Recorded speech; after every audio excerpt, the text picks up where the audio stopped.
So today I have with me on the Architecture Unbound podcast my old one-on-one student, Radhika, here to talk about her work experience and what she's been doing since she graduated. Thank you so much, Melissa, for having me. I'm Radhika Singh from India, and I'm currently working as a research intern at IIT Kharagpur. And apart from that, I'm also running a platform called Archidots and a small social platform called the Bhiwadi Lab, which I'll be talking about later. Amazing. I can't wait to hear more Yeah. about what you've been up to. I guess we've talked about a year ago. Yeah, so I was just thinking about this the other day about how it's been a year since we first had like our discovery call, Oh, and yeah. you came and you were like, yeah, so this is my thesis, and then we started working together. Yeah, exactly. To be honest, like I really don't imagine doing my thesis without you. Like if I think about it now, because the best part was I needed help. I wanted to do it myself. I wanted to learn in the process, and that's what got possible with your help, of course. So yeah. Awesome. Yeah, In I fact, mean, I got second rank in my thesis. really? The whole class. Yeah. I think I That's forgot so to text you amazing. about that. Yeah. I got That's so I got amazing. 92 marks out of 100. That's impressive. Yeah, because It came out so good though. Like I was so happy with just how yeah. everything came out, and I was just it was so nice to be able to like see you bring your project to life the way that you wanted to, and just to be able to like help you through those speed bumps of creating those objects, Yeah. because it's like you have the idea in your head, but Yeah, you don't always exactly. necessarily know how to execute on it, especially in Revit. It worked so well. Yeah. You're like for a dream one-on-one client. I haven't really advertised one-on-one spots. You're my only one-on-one client because I don't really advertise it. Oh, But okay. I've decided that I'm going to start doing it because I was reflecting on Mhm. it. So like the whole year, basically, I've just been focusing on Revit Foundations, which is like my beginner's Yeah, I saw course. a few of them. Yeah. So I've been really focusing on that. And I just decided now, like, okay, I feel good. I have everything in place. I think I'm Yeah, going to take on one-on-one clients. So right. like before, like when we started working together, I didn't even have a course. It was just like, I'm Yeah, putting out exactly. content. Like I know where this is going to go, but I'm not sure like when it's going to happen. And then you came out of Right. nowhere and you were like, it worked out so beautifully. So Yeah, exactly. I remember I was following you for the past, like before I texted you for the past 2 weeks, I guess. I was, constantly seeing that, okay, these tips are so useful. And I just started with I was trying to start my project. Basically, if you remember when I talked to you about this, that time my thesis didn't start actually. yep. That the research part was going on, like what am I going to do in the research and everything. But like then I tried building something on Revit first. Okay, just let's get her tips from her Instagram account, what all new tips I'm learning. I just tried to build it. I did something, but it was not something I was thinking of. So in the thesis, obviously you think of wildest of ideas and you want to make them come true. Yeah. So that's when I thought I should text her. Maybe she could help. I was very reluctant at first. I was very reluctant, but now I'm like so thankful I did that. Yeah, so tell me about what's been going on in your life. Last time we talked, I think we touched base in June. You had just finished your Mhm. thesis. Obviously, it went Yeah. amazing. And you had told me that you were doing a research assistant internship. So I'm curious Yeah. if you want to talk a little bit about what that position was, how you actually even like got involved in a position like that, Yeah. and then just let us know how it went. Like currently I'm in fact currently also doing that. It has turned part-time since November. But like I'm still on that. I'm still on that position. So currently I'm working as a research intern at Indian Institute of Technology, Kharagpur, which is like one of the renowned institutions of India, especially in the fields of architecture. And I'm basically involved in a research lab, which is called Artificial Intelligence and Human Building Interaction. And like it sounded really great to me as well when I was applying for this position. So yeah. So in that, I'm basically involved in PhD level research, which is going on there. how I got into that, to be honest, like when I was in my final semester, I wanted to do research.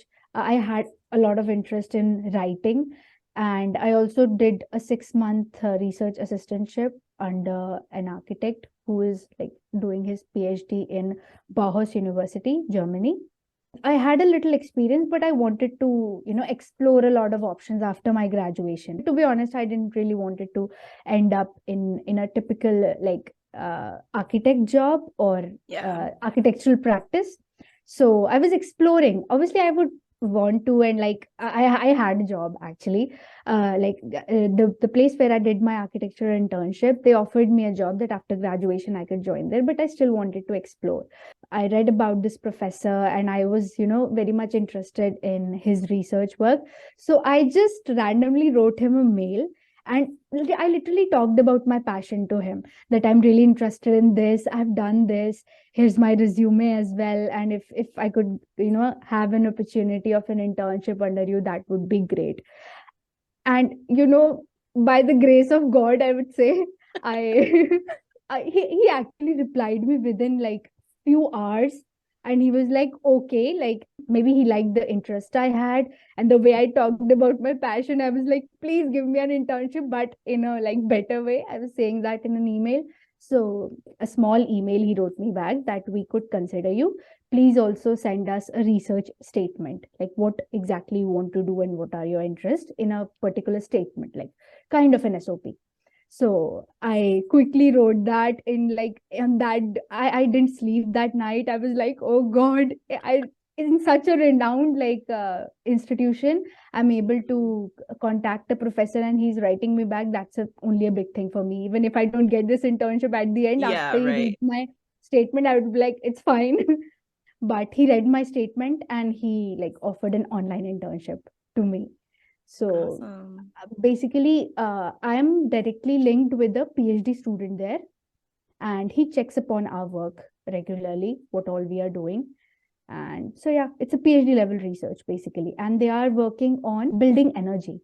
Building energy is basically like, for example, there's a building. It obviously involves a lot of energy input and energy output as well, like in the form of electricity and all that. So how can we control that? How can we reduce energy to make like buildings more efficient and all that stuff?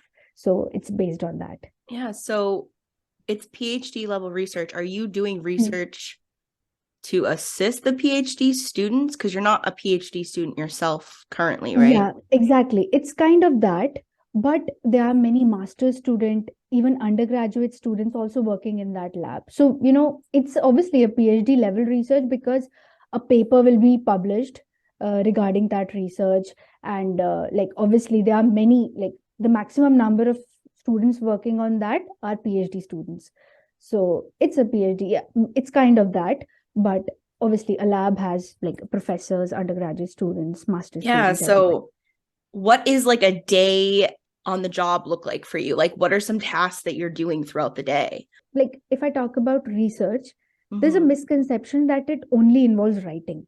Yes. Like I'd say it actually involves so much, like prototyping, building, like, making building models, especially even Revit is involved. If we are doing a climate oriented research, or we are doing a research which involves a lot of HVAC and Yeah. all those stuff, Revit is like readily used. In fact, like in the research which is going on right now in the lab, there is Revit involved. Unfortunately, by the time I joined, they had already done the modeling part and everything. And there are a lot of things like they measure the energy with some plugins, and all these things are involved. Mhm. And apart from that, there are prototyping. We need to read a lot of literature, what all previous researches are done. So my part was basically on the literature part, because obviously I was very much interested in writing and everything. So I read more than, like now I've read more than 80 research papers, and I've segregated the data in a tabular form, that this research is talking about this. Then I also have to give my opinion and my inferences, like what I learned and what could more be added in this research. So when we kind of read so much papers and we like write our inferences and we do everything, then we come out to a conclusion, okay, we are doing research in this area, and we'll try to find out this. Research is all about, finding new things, inventing new things. So it's a that's huge what team it of is. people, and every Exactly. team member has like, you're reading papers on this topic. Yeah. Come back to me with a synthesized version of this, a condensed version of this, Right. and then let me know what your thoughts and opinions are, and if we could Exactly. use this in our overall research towards our goal. Exactly, because research is always influenced by what is done in the past already. You don't want to repeat everything, right? Exactly. Maybe research has already been done in that subject or that field. So that's why literature reviewing is very much important. My major part was that. That's awesome. So are you on site doing this, or you're doing this online from home right now? No, actually, I have been doing this online. The research internships in 2022 were offered online. So I can go right now there, but because I'm also like running my own platform and I'm doing a bunch of more things, so I have kept it online. Like I had the choice. So you started doing that over the summer, and now you're doing that part-time. So I think it's awesome. Like my whole goal for the podcast that I've just started to like roll out on a monthly episode basis is this whole idea of architecture unbound. So like, what does unbound mean, right? Like it has no constraints, it has no limits, and it really goes down to like the root of being able to do architecture but not have necessarily a standard desk job, because there's just so many different routes you could go down with an architecture degree, and like talking to all these different people that have had so many different vast experiences just coming out of college with just an architecture degree, it's just so eye-opening. And I think a lot of people don't realize what's available to us. So I just think it's so amazing that like right after school you had an opportunity to just kind of go with the norm, and you were like, I'm young, I'm just gonna do like what I want to do and see how it plays out. Yeah, most of my batchmates, they were involved in jobs, and like I was doing this research and I was, always reconsidering, am I going right? Am I doing the right thing? Like, does it even have a scope? But then like around like it's been around 8 months down the road, I can totally say research is something like it's actually unbound, I'd say. Research in architecture especially, it has so like, you can never say, for example, if I talk about parametric architecture, right? Parametric architecture has gained the scope like in today's time more. Obviously, if we talk about 15 years back, there was no parametric architecture as such, not a lot of it. But now there is scope of it. But research is something you have scope like all the time. Research is like, for example, obviously architecture field is in itself so much diverse. Like there's landscape architecture, there's urbanism, then there's tactile architecture, whatnot, sustainable building, then there's research in building materials. So even in that particular field, if I take one of it, for example, building materials, there are like numerous amount of opportunities in building materials to research on. So like research is something you can always do. And like if you are able to get opportunity in a renowned institution or under a professor especially, the kind of learning, the kind of experiences you get during research is like limitless. Like I've learned so much in these 8 months that I haven't learned this much in my 5-year architecture degree, I'd say. That's the amount of experiences and learnings you get from research. And once I was talking to my batchmate, and he was like, I'll never end up doing, I can never do research. I can never write. I hardly write, and I don't know how to write English even. Like I can never do. And I told him that, research is not just writing. It might be only 5 to 10% of it. Research is all about, finding new things. And, there's so many things going on right now. Like I recently heard one of my junior was talking to me about metaverse, architecture in metaverse, and he's interested in that field. He wants to, it's meta architect or something is coming up. Like people, there's a whole world of metaverse, and there'll be architects who will be designing that world. So that's, crazy. That's crazy, I'd say. I was like, people have like wildest of interests. Yeah. So there's so much scope in research. Even there would be research in metaverse architecture one day, I'd say. There will be Yeah. research papers published and a lot of things are going to happen. Yep. It's just like everybody documenting what has happened and then everyone in the future learning from that. Exactly. Research experience, like even if you're applying to a graduate school or you are applying to a job or anything, like a research experience really adds to your resume because it kind of reflects the depth of knowledge you have, the depth in the knowledge you have in your field. Apart from that, it also, like, there are so many firms out there right now that people don't know about, those firms which are doing really great work in the field of research. There's this firm in India. They have a separate segment for research, and In-house, yeah. they're actually building building materials, and they're doing some research on that. So if you have that in your resume, you can actually land up in good jobs. And so research experience is not just about doing PhDs, doing masters, and becoming a professor. It's not that. It's so much more. Yeah. So you're doing the research assistant position part-time right now. What other stuff are you involved in?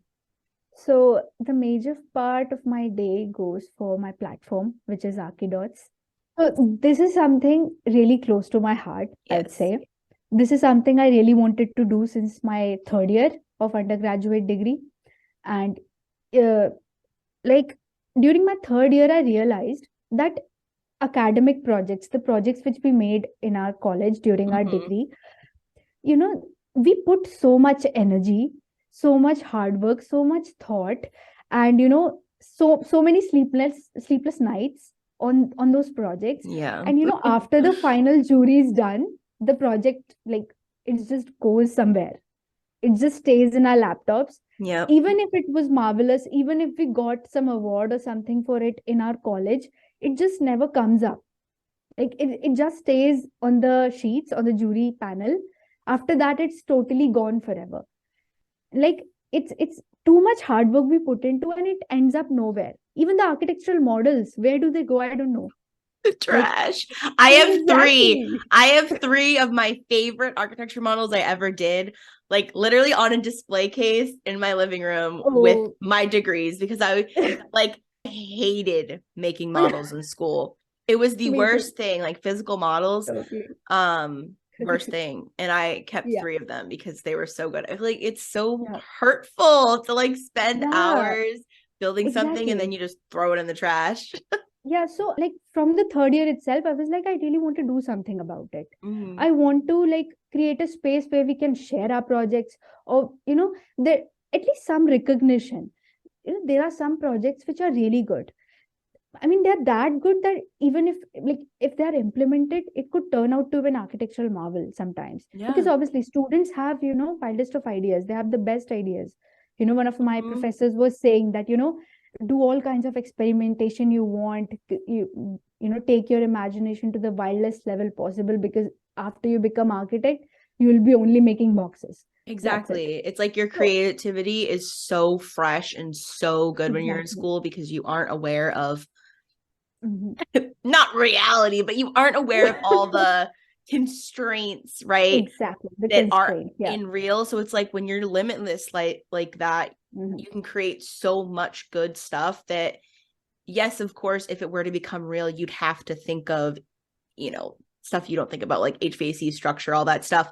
But the concept, the base of the design, the birth of the design still has so much potential because we're creating these like limitless ideas. Right. So that, like, it was always in my mind. Like, I really want to do something about that. And then I also always wanted to take part in architectural competitions. I loved doing that. But like, I loved wanting to do that. I was very passionate that I want to participate in this, in this competition. But what happened was, throughout the semester, we are always working on architectural projects, our semester projects, and there are many other subjects to study as well. Then there are exams, and then the semester is gone, and the registration deadline also goes off for the competition. And you actually don't have the time to, see the brief and build another project for the competition. Mm-hmm. So I like these two thoughts. I just kind of mixed these thoughts out, and I thought there could be a platform. I even searched for such platform where we can actually, send our projects as entry, academic projects, the Mm-hmm. kind of hard work we have already done. We could send it somewhere and, in a competition or stuff like that, and we could get awarded for that.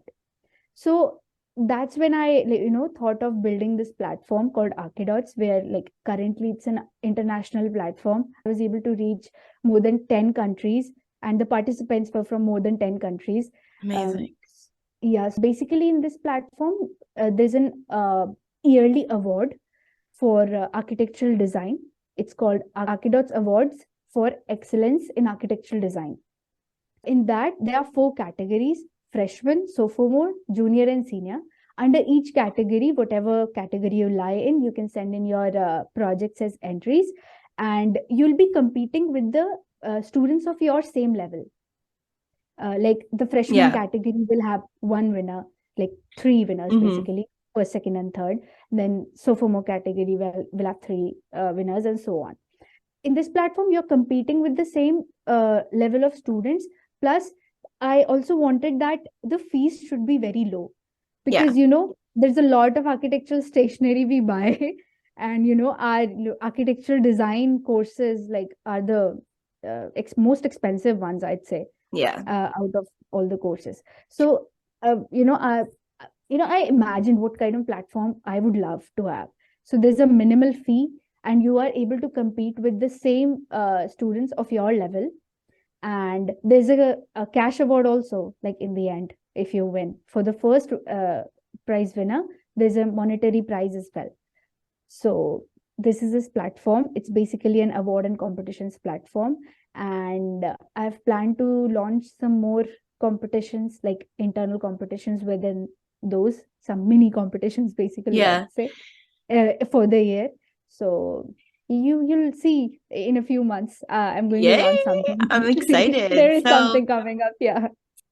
Have you already done, you said it was a yearly awards, and obviously you have many things coming. So did you just announce a 2022 yearly awards? Okay. We had winners from US, from China, from India as well, and from Poland, from many countries. Amazing. Yeah, that's so cool. So it's like extending the life of the project, right? And putting it and giving it a home, right? So you have submissions coming in for 2023. Are you going to run it like quarterly, or are you going to do like semi-submissions and at the end of the year? Yeah, so in 2022, we were doing it half yearly, like for each semester, kind of. Yep. But now we have changed it. It's an yearly award, and you can send in your project from any of the semester of the year. Okay. So it runs from January to September, and in whatever category you participate, you can, submit any project of any semester. Like basically in a year, there are 2 semesters. So of any semester, you can send in the project. I also invite jurors for this awards, and who are practitioners, who are researchers, and academicians, like professors and all.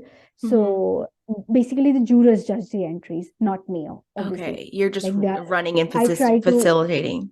I try to like reach out to architects. Like currently, I'm reaching out to people from India, but like in coming years, as our platform grows, there will be jurors from across the globe, I hope. Amazing. Yeah, that's so cool. So do you have to be a current student to submit your project? Yes. Okay. Yes.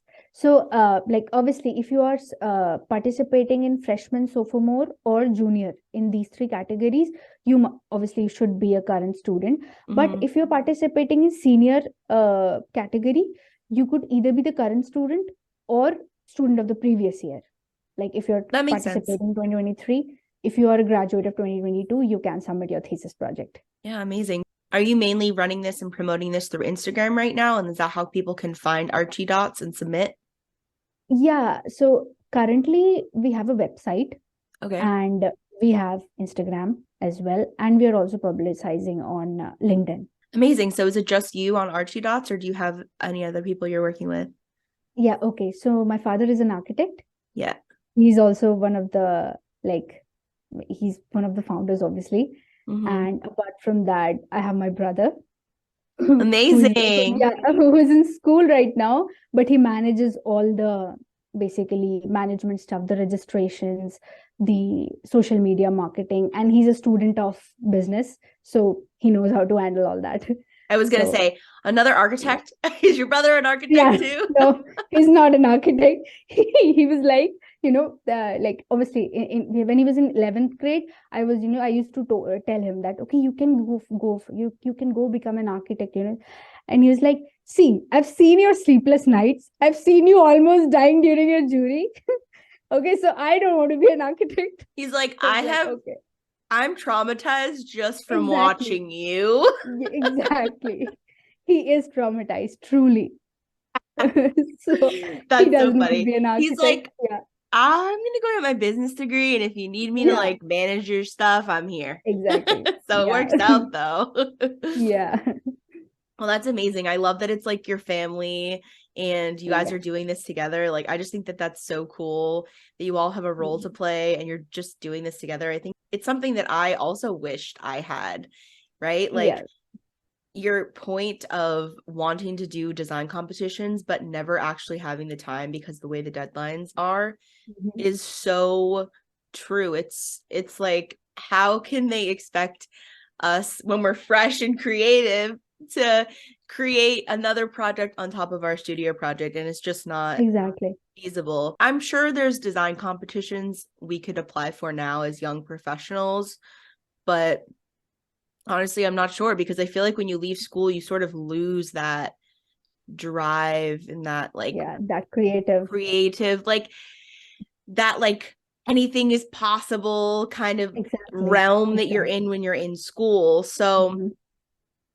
yeah, I think it's so cool. I think it's such a good idea. I wish I had had that when I was in school. And I think it's cool now. Like, you're also creating at the same time, like a library of all these entries, right? So Exactly. I'm not sure what you're doing with the entries.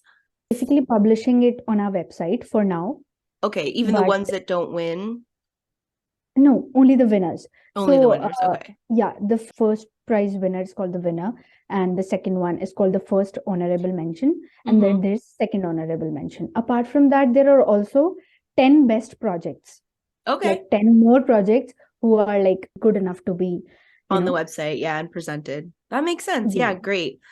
So you're basically creating like a portfolio for these In students. fact, you know what happened the last year? The reason why the 10 best projects came up, the jurors, I sent the jurors the entries, all the entries, and one of the jurors called me that, can we give more than three prizes? Because, there are so many entries. I really think that they should be getting something, they are really good projects, and I don't want them to end up nowhere. So Right. can we also like he only gave me the idea that we can put up 10 best projects as well. And they like jurors are as excited to see the projects as we are excited to show it to them. That was the best Mm-hmm. part. Yeah, that's It doesn't amazing. always happen in during the university. Like, your Mm-hmm. professors are like, okay, it is their task to take juries. But this is something they are the even the jurors did it with all the heart, and they called me and said the entries were amazing. It was so difficult to choose, even the 10 best projects to choose. It was very difficult to choose even that. So That's yeah, amazing. I I'm mean, so happy that you guys are getting so many entries and like such a broad yeah, reach. And the website, I just think it's amazing that you guys expanded with the 10 best entries, because now it's like a catalog of yeah, projects you can sort of flip through. And it's also a yeah, resource for inspiration, right? Like, exactly, people can for look the at future all the students. different precedents of students and Exactly, see what they're doing. right. I'd be curious if you're seeing any themes in graphics or anything in like the freshman, like, are people still hand drawing freshman year? Because when I was a freshman I was forced to hand draw the whole year. Yeah. So like, I'm wondering if there's like a graphic trend you're seeing, if freshmen in all these countries, if they're all hand drawing, right? Or if Yeah. You know what I mean? If you're seeing any trends like that, because Yeah. you're getting such a broad reach from 10 different countries, how the education is either consistent or vastly different. Right. So I'd say if I talk about the freshman category, there's a drastic difference between what's being done in India and the other countries. And I'd say Okay. other countries are doing way better than Okay. what Indian students in freshman category are doing. Uh, I won't say that they are not creative enough, or I won't say that they are not capable enough, but they are only learning the technical stuff in the freshman year. They are not allowed to be creative somewhat, or I think that needs to change in India. Even I have found my opinion in that freshman students don't get as much kind of that creative exposure or that creative freedom, I'd say, uh, as the students are getting in the West, of course. So what I saw was the projects were hand drawn also. There were technical drawings also, and mostly there were handmade physical models Mm-hmm. in the freshman category. And students were able to arrange that on an A1 sheet and send it as a submission, which was great. And their photography skills were great. The kind of photography they did for the physical model, that was great. So I'm actually interested in hearing about some technical skills and abilities that you're referring to. So are you guys learning how to like draw details and things on Yeah. that element? Really? Okay. Yeah. So I'd say Indian students were focused more on the technical drawings, hand drawn technical drawings, I'd say, of the project they are building. Or sometimes they also submitted projects where they had to make drawings of already built buildings, like Okay. build an elevation or build a floor plan for this building. So they submitted that as well. That is similar to my education as well. So we called it like a precedent study. So we would take a building that was already built and we would, exactly how you said, we would just replicate some of the drawings. One thing about my education that I have a very strong opinion on, that I talk about all the time, is we actually were not taught. I'm not sure if this is a United States thing or if this is just the one university that I attended, but we didn't learn any technical skills. We drew details in one semester, and it was our second semester junior year.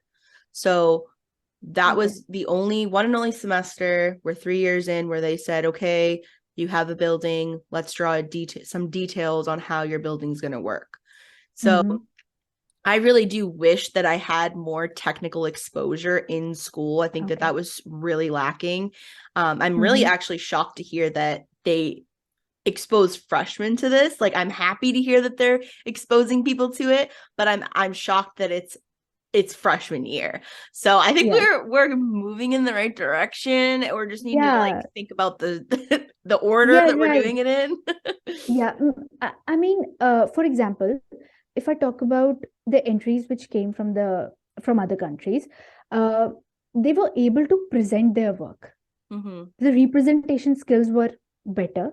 But for Indian students, especially, I'm only talking about the freshman category right now, because after the sophomore category, they had a full-fledged project, so they were able to do that. Right. It was probably in a computer program and exactly. So, but Indian students in the freshman category were not able to represent it that well on a sheet. Like, there were submission guidelines that on a one A1 sheet they had to put their project. So I think that was lacking. Apart from that, there was a lot of visual identity to the projects I see coming from the other countries. Like, they were the imagination was wild, obviously a fresh child, with wildest of imaginations. So that was something really great. But but the projects in India, they were more like only technical drawings. And they were maybe in India, they are trying to teach students how to be professional and how to be that technically sound from the freshman year itself. So I think both ideas are different and, good in their own way, I'd say. Exactly. There is the other side to that where it's like, if you are learning the technical skills first, then you can apply that knowledge to your designs throughout the years, right? So there is, I think, a practicality element to that, right? Is the argument, right? Does that limit someone's creativity? Right. Probably, but does that make them a better worker in the workforce, right? Yeah. Yes, because I wish I knew more technical skills, right? Because when I got a job, I realized very quickly that there was so much that I just didn't know about how a building goes together. All of the pieces, like there's a whole vocabulary that comes along with that I had never even been exposed to in the field. But I could really make a pretty poster and a 3D model. My skills there were really refined. Okay, yeah. So you have Archidots and you have your practical research assistant job. Is there anything else that you're doing in the architecture realm that you'd want to share about? I'm also kind of interested in planning, urban planning. Yeah. So I basically started this small platform where I conduct online surveys in my city. So like my city is an industrial city, basically. It's a small city near the capital of India. And, in 2021, my city, it's the name of my city is Bhiwadi in Rajasthan, India. It was named the most polluted city of the world. I was shocked. I was like, I'm breathing the most polluted air of the world. Like, that's so sad and, obviously surprising at the same time. So, like, if you search about Bhiwadi, you won't find a lot of, articles or information about this city. You'll get the basic information, but there's no, I'd say, emotional data or the kind of data which, which urban planners would love to see or would want to create. Right. So I built this platform where I conduct online surveys in the city, and I via Google Forms, and I like to hear about what people have to say about their city. Yes. So like I talked about pollution in one of the surveys, and I wanted to know their opinions on that. I had a set of 5 to 6 questions which they have to like just MCQ questions. So apart from that, I talked about what is the state of green spaces in Bhiwadi, like what all spaces do you go to, and what are the places, the public places basically. Are there enough public spaces in Bhiwadi? And like there's a lot of things lacking in Bhiwadi, I'd say. Being an industrial city, the environment here is obviously not that great. The air isn't that great. It's always on the highest levels of pollution. And, I think obviously there are more than 3,000 industries in Bhiwadi. So to accommodate so many people, the infrastructure and everything, the city should be viable enough to, have those people. There will be people working in the industries who will be living in Bhiwadi. So in order to create a voice and, create some data about it, I conduct surveys and I just write monthly blog posts on the website. Oh, that's cool. Amazing. And I run this platform. It is called the Bhiwadi Lab. Okay. Yeah. So this is a little thing also I'm doing. Yeah. So are you thinking maybe that you want to go into, for the future, go into urban planning at a firm, or you think you would just stay in the research realm of it and then sort of present your findings to firms and they would do that? Like, do you have a sort of idea of how it's going to work in the future, what you're going to do with it? To be honest, like right now in my life, I'm like doing everything I want to do. Yeah. Kind of like whatever I think, I wish this, like it was there. I wish the world has that. I wish the world had that. I wish my city had that. So I'm kind of filling the gaps which I'm finding right now, to be honest. Like it's more of a kind of a social act, I would say, than more going towards more professional stuff, because obviously there is a city authority working here and there are developments happening. There's no as such lacking in that profession. But Right. I maybe I might want to advance in an urban planning career. I don't know. But Mhm. right now, I just created this out of the curiosity that, okay, there should be some data about my city. I'm living in this beautiful city and it doesn't have anything. And it's not that beautiful right now because it's Mhm. one of the most polluted cities of the world. So yeah, Yeah, no. I think it's that that's just a small amazing. social act. Yeah. Yeah. That you're able to like see these gaps and be like, yeah, I'm just going to do it myself. Like, I'm just going to fill it. I'm going to give people a voice. I'm going to be the facilitator of this. And Yeah. like with your research background, I think it just falls in the same vein, right? You're trying to collect data Yeah, and you're trying to maybe. give people a voice. And I think that Yeah. is what we really need. Like, we are advancing so quickly in technology in the world, and everybody has a voice now, and it is, a double-edged sword, right? Social media can be good and bad, but the fact that we are able to just decide, okay, I'm going to create a platform for free right now and collect data and give people a spot to like tell me what they think of the city, what do they want to see, and hear people's opinion and give somebody a voice. It's just so remarkable that we're able to do this, and it's just Yeah. so nice to see people take initiative and step up and lead themselves and lead other people and just even showing what's possible. So Right. you're just a true testament to the fact that you just don't have to graduate and go get a desk job. Like, you can decide, like, I see all these gaps and this is what I'm going to do to help fill them. So Yeah. I think it's truly amazing what you're doing. It's so different. Thank you. And I think that it's such an inspiration to other people that are just graduating and don't really know what they want to do. And they can just see that the possibilities are truly endless. And these are just a few opportunities that they can do. I'm so excited for all that you're doing. It sounds like you're having like the time of your life. And I'm so excited. Archidots is going to be a world renowned Oh, thank you. like, it really is. Universities one day, like, I always dream so big. Like, I always think one day university is going to have my course in it, right? So it's like one day universities are going to know, when you're done with this project, submit it to Archidots. Like, it'll live forever. Like, so we're going to look back on this in like 3 and 5 years and be like, Yeah. we knew it was going to be so big. Yeah, thank you so much. It was great talking to you, It was actually. great talking to you too. I love catching up with you and seeing what you're doing. It always just makes me so happy to connect with people, and especially people that I've had the chance to work with and help. And it feels really fulfilling and special to be able to do this and to talk to somebody all the way across the world and to just connect with somebody with our phones. Like it even just saying it, like, it blows my mind. And like all the stuff we were talking about, like the metaverse and the AI and all the stuff that's coming. It's like, how do we live in this world? Like, Yeah, right. like, Like everything is going wild. Every field is going wild. And there's a lot of things coming up. There's a lot of things, actually.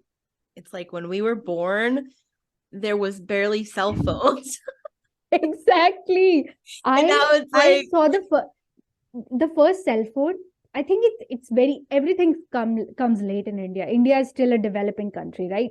So I was around 10 years old, like maybe in 2000, I don't know. Okay, I was around 10 years old when I remember that I used a phone to call somebody. Like before that, I had just had a TV. We had a TV in our house. That's it. Now we are talking like we we can see each I'm other and we're talking to talking. Melissa. Yeah, Melissa in the US. Oh my God, that's crazy. Actually, if I was wondering sometimes, like if 20 years back someone would have told that you can talk to someone sitting in the US right here, like you can be in India and you can talk to someone and you can see them and talk to them face to face. We would be like, just shut up. It's totally like, impossible. You're crazy. Exactly. But we are doing that right now. So yeah, maybe in the next 10 years we'd be, I could, You'll be like, come through the laptop right, and, you'll be like a meet little you. virtual person right here. Yeah, right. Oh, that's so Exactly. funny. I just want to thank you for coming on the podcast. This was an Thank you so much amazing, for having me, amazing actually. conversation.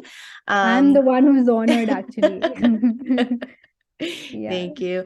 So I hope you guys had a great experience listening to this. Go follow Archidots, go submit your presentations and let them live forever on this website. Thank you. Until next time.